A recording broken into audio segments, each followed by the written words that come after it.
Light to the Nations Messianic Ministries derives its name from the passage in Isaiah chapter 49:6, where God says, "It is too small a thing that you should be my servant to raise up the tribes of Israel and to restore the preserved ones of Jacob. I will also make you a light to the nations, so that my salvation may reach to the ends of the earth." Paul tells us in Romans chapter 1 verse 16 that he's not ashamed of the gospel, and is the power of God unto salvation to all those who believe, to the Jew first, and also to the Gentile. Not only is it perfectly reasonable to believe in Jesus as a Jew, but it is the most Jewish thing in the world to accept him as the Jewish Messiah. And yet the most contentious issue within Judaism today is believing in Jesus. As a matter of fact, you can believe in anything you want and still be a Jew in good standing. Many Jews adopt Eastern philosophies and turn to Buddhism and things like that, and they'll still be considered good in the Jewish community. Or Jewish people, many of whom are atheists, who deny the existence of God, and yet the name Judah means God praiser, and they'll still be considered Jews in good standing. But come to believe in Yeshua as the Messiah, and you are considered an outcast, and also told that you are no longer Jewish, which is ridiculous. Because my Jewishness, according to Scripture, is based on my bloodline. I'm born a Jew. It's a racial thing. My belief in Yeshua the Messiah is a faith thing. And so I can be Jewish and believe or not believe. It doesn't change the fact that I'm Jewish. But the Jewish people are the only people in the world that combine a race, a nation, and a religion all into one.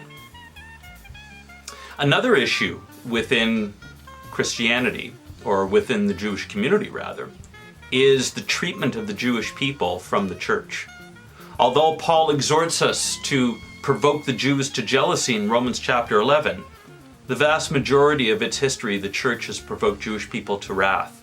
And some of the most heinous crimes against our people have been committed by those who claim to follow Jesus. Furthermore, Jewish people are unnaturally successful.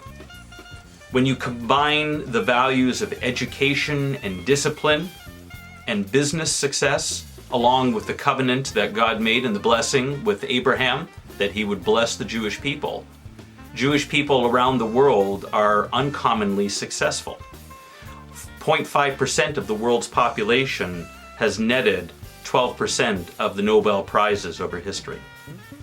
And so one of the biggest challenges that we face in presenting the gospel to the Jewish people is, how do you convey to a people who have very few physical needs their spiritual bankruptcy? That is our challenge. A Light to the Nations is a teaching ministry, and our desire is to raise disciples. It says in Acts chapter 2:42, it says they sat continually under the apostles' doctrine. And the apostles, of course, were adherents to the Old Covenant. They were Torah-keeping Jews, and now they had the Messiah to complete it. Revelation chapter 12 says that in the last days the remnant will be those who keep the commandments of God and hold to the testimony of Yeshua. You have to have both. And so our desire is to provide people with sound doctrine. Discipleship is spending time with one another. The program model that much of Christianity has adopted today has fallen short and does not work, because it cannot provide people with what their needs are, especially as we enter into these last days and things become more and more difficult. Right now, as we record this video, the world is going through a pandemic, and the catchphrases and motherhood apple pie statements that have been offered up to us in churches no longer suffice, as people are experiencing real problems. But at Light to the Nations, we want to help people grow in their faith and be prepared.